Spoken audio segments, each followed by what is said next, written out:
শুভ সকাল বন্ধুরা, মিঠু সিম্পল লাইফস্টাইলে আমি মিঠু চলে এসেছি তোমাদের সামনে।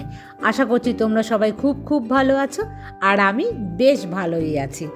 আরও একটা নতুন ব্লগ শুরু করছি তোমাদের সাথে নিয়ে। আজকের ব্লগ একদম অন্যরকম। দেখতেই পাচ্ছ সকাল সকাল আমার হাজব্যান্ড কী কাজে লেগে পড়েছে। ঘুম থেকে উঠে কোনো একদিন যদি বলা হয় আজ তোমাদের ছুটি, মানে এই ধরনের কাজ তোমাদের আজকে করতে হবে না, এ কাজ আমি সামলে নিচ্ছি, তাহলে বলো তো আমাদের মনটা কত খুশিতে ভরে যায়। কারণ সারাটা বছর আমরা কিন্তু এই সমস্ত কাজগুলো একদম নিপুণতার সাথে করার চেষ্টা করি এবং করে সারাটা বাড়িকে কিন্তু সুন্দর করে রাখি। আর মাঝে মাঝে যদি এই ধরনের ছুটি আমরা পেয়ে যাই তাহলে কিন্তু আমাদের স্বামীদের প্রতি আমাদের অনেক ভালোবাসা বেড়ে যায়, আর মন থেকে কিন্তু আমরা ভীষণ খুশি হই, তাই না বন্ধুরা বলো? যদি এরকম করে, কারণ স্বামীরা তো সাধারণত এই ধরনের কাজ করেই না। যাদের যাদের স্বামীরা একদমই করে না, তারা যদি হঠাৎ করে করে তাহলে তার বউরা কিন্তু ভীষণ খুশি হয়ে যায়। তবে আমার হাজব্যান্ড করে এই ধরনের কাজ বাড়ি থাকলে পরে, তবে এতটা যে করে তা কিন্তু নয়।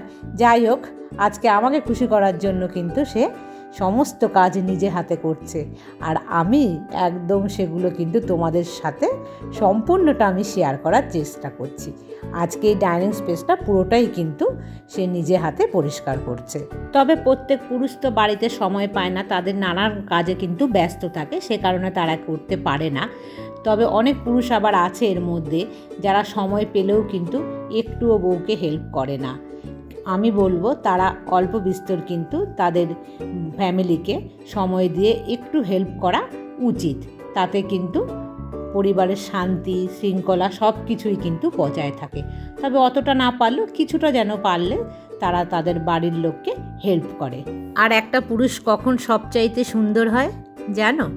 যখন সে পুরুষটা রাগের মাথাতেও তার স্ত্রীকে বা বাড়ির অন্যান্য মহিলাদের সম্মান করে ভদ্রতা বজায় রেখে কথা বলে, সেই পুরুষ কিন্তু সবচাইতে সুন্দর হয় তখন। আর একটা নারী সবচাইতে সুন্দর হয় কখন? যখন সে তার পরিবারের দায়িত্ব কর্তব্য নিয়ে একটা সংসারকে খুব সুন্দরভাবে একটা বন্ধনে আবদ্ধ করে রাখে, স্নেহ মায়া মমতা দিয়ে, তখন কিন্তু সেই নারী সবচাইতে সুন্দর হয়। কারণ বেঁচে থাকাটার চেয়ে না ভালো থাকাটা অনেক বেশি কঠিন। আমরা ইচ্ছে করলেই বেঁচে থাকতে পারি, কিন্তু ইচ্ছে করলেই না আমরা ভালো থাকতে পারি না। এই ভালো থাকাটার জন্য আমাদের জীবনে অনেক কিন্তু কঠিন লড়াই করতে হয়।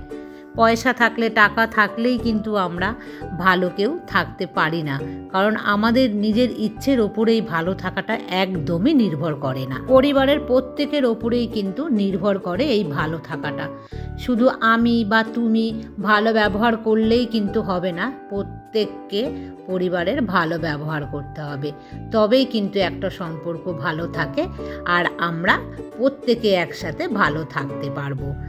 কারণ একার প্রচেষ্টায় কিন্তু কিচ্ছু হবে না, এটা আমাদের প্রত্যেকের মনে রাখতে হবে। দেখো, হাজব্যান্ড কিন্তু ওপরের কাজ মানে ডাইনিংয়ের প্রত্যেকটা কাজ করে চলে এসছে। এইবার নিচে এসে কিন্তু ওই সামনের ঘরটার বেডশিটটা তুলে দিয়েছে, ওটা অনেক দিন পাতা ছিল, তো সেটাকেই কিন্তু আগে ডিটারজেন্ট দিয়ে ভিজিয়ে রাখছে, আর তার সাথে দু একটা মানে জামা কাপড় আছে সেগুলোকেও ভিজিয়ে দিচ্ছে। আর এই ফুলটা না প্রচুর নোংরা হয়েছিল, আমি এটাকে একদমই ভালোভাবে পরিষ্কার করতে পারি না, তো ওর বাবা কিন্তু ডিটারজেন্ট দিয়ে ওটাকে খুব ভালোভাবে ধুয়ে রেখে দিয়েছে। আর এই যে জামা কাপড়গুলো ভিজিয়ে রেখেছিল সেগুলোকেও কিন্তু কেচে একদম নিয়ে চলে এসছে ছাদে মেলতে।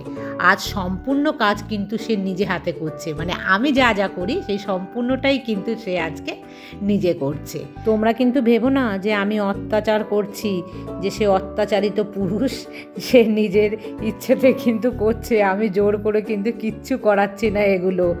আর এই ফুলগুলোকে দেখো এইখানে দড়ির ওপরে টানিয়ে দিচ্ছে, শুকিয়ে যাবে, জল ঝরে যাবে, মানে নিচে দিলে ঘরে জল পড়তে থাকবে। আর এই যে জুতোগুলো দেখছে এগুলো কিন্তু আগের দিনই একদম ধুয়ে মানে সাবান দিয়ে ওপরে মেলে দিয়েছে, শুকিয়েও গেছে হয়তো। ঘড়ির কাঁটায় 10টা 15, আর আমি কিন্তু দেখো রেডি হয়ে গেছি। রোজ রোজ একই কুর্তিটা দেখছো, কারণ এটা ধোবো, এর জন্য কিন্তু একই কুর্তি পরছি।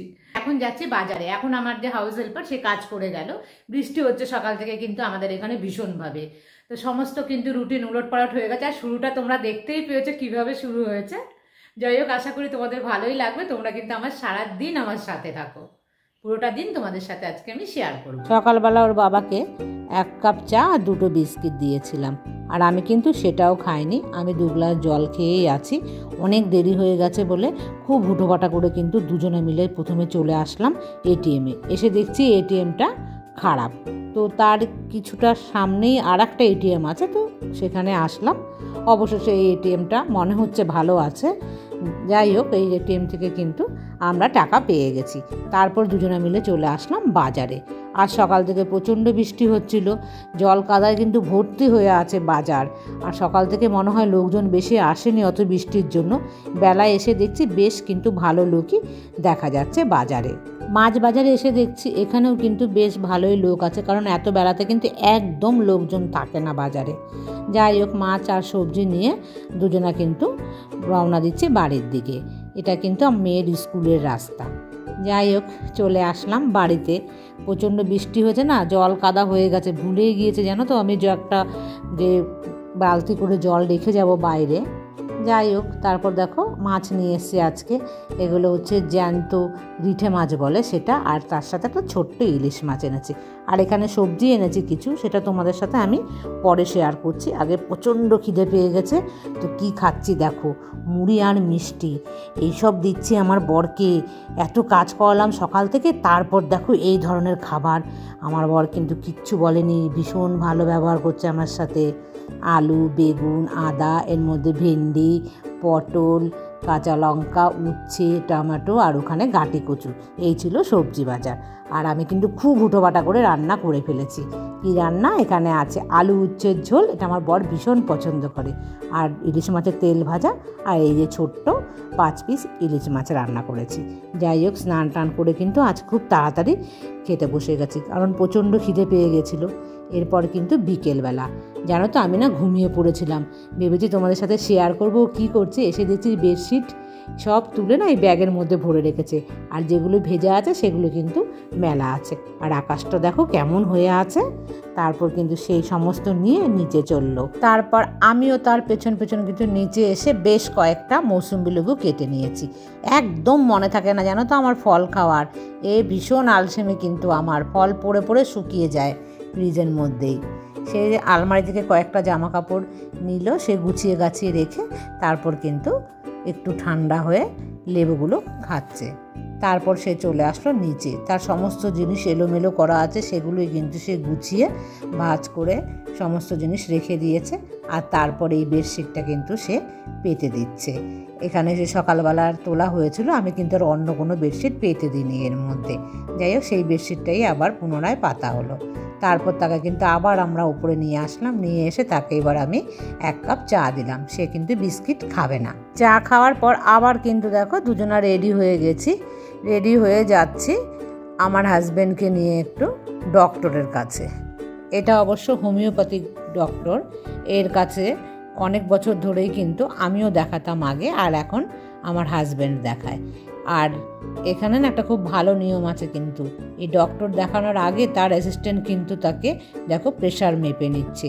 সব সময় কিন্তু প্রেশারটা চেক করে তারপরেই ডক্টর কিন্তু মেডিসিন দেন। আর ডক্টরের এখানে দেখো 10টা গোপাল ঠাকুর আছে, আর আসলেই না আমার এত ভালো লাগে, আমি তাকিয়েই থাকি কিন্তু এই গোপুসোনাদের দিকে। আজ রাখি পূর্ণিমা, তাদেরকে কিন্তু পার্ক দেওয়া হয়েছে, আর মনে হয় রাতে কোনো প্রোগ্রাম হবে। আমি সাইডে কিন্তু অনেক ময়দা টয়দা দেখতে পাচ্ছি। যাই হোক, তারপর কিন্তু আমরা দুজনে মিলে একটু হাই স্ট্রিটের দিকে চলে যাচ্ছি। এখানে একটু দরকার ছিল, সে কাজটা সেরে বাড়ি চলে আসলাম। দেখো সে কিন্তু গাড়িটা তুলে দিচ্ছে। 8:40 বাজে, এখন কিন্তু ফিরে এসেছি। ওর বাবাকে তো দেখলে যে ডাক্তারের কাছে নিয়ে গেছিলাম, হোমিওপ্যাথিক ট্রিটমেন্ট চলে ওর বাবার, তো সেই মেডিসিন শেষ হয়ে গেছে, সেটা নিয়ে আসলাম। যাই হোক, আজকে সারাদিন আমি তোমাদের সামনে আসিনি, কিন্তু পুরোটা ব্লগ জুড়েই কিন্তু আমার হাজব্যান্ডই ছিল তোমাদের সামনে। কাল আমার হাজব্যান্ড চলে যাচ্ছে, মেয়ে ওখানে, আমি এখানে, এইভাবেই কিন্তু চলবে। তো আমি আর কাল থেকে তোমাদেরকে আমার হাজব্যান্ডকে দেখাতে পারবো না ভিডিওতে। যাই হোক, তাকে তো তার ডিউটি করতেই হবে, তাকে যেতেই হবে, আর আমাকে আমার ডিউটি এখানে থেকে করতে হবে, মেয়েকে মেয়ের ডিউটি। তো এটাই হলো লাইফ। তো আগে নিয়ে যেতে হবে, বেশি চিন্তা ভাবনা করে লাভ নেই, যা হবে হাসি মুখে সবটাকে কিন্তু মেনে নিতে হবে। তো তো তোমরা কিন্তু সবাই আমার পাশে থেকো, আমার সাথে থেকো, আমাকে যেভাবে এনকারেজ করছে সেভাবে তোমরা এনকারেজ করো, আমার ভীষণ ভীষণ ভালো লাগবে। কারণ থাকবো তোমাদের যে ভালো ভালো সুন্দর কমেন্টসে কিন্তু আমার মনটা অনেকটা বেশি ভালো হয়ে যায়। আর আমি সেই ভালো থাকা থেকেই কিন্তু অনেক সুন্দর সুন্দর ভিডিও তোমাদের সামনে আনার আমি চেষ্টা করব। দুঃখটাকে একদম তোমাদের সাথে শেয়ার করার চেষ্টা আমি করব না, আমি সবসময় পজিটিভ থাকারই চেষ্টা করব। তো বন্ধুরা তোমরা কিন্তু আমার সাথেই থেকো। আর রাতে কি খাবো, দুপুরের যে মাছ সবজি যা আছে ওটাই কিন্তু রাতে খাবো। যাই হোক বন্ধুরা, আজকের মতন এই পর্যন্তই রাখছি। আবার দেখা হবে কিন্তু নেক্সট ব্লগে একদম অন্যরকমভাবে। ততক্ষণ তোমরা সবাই আমার জন্য অপেক্ষা করো। সুস্থ থেকো, ভালো থেকো আর সাবধানে থেকো। Good night.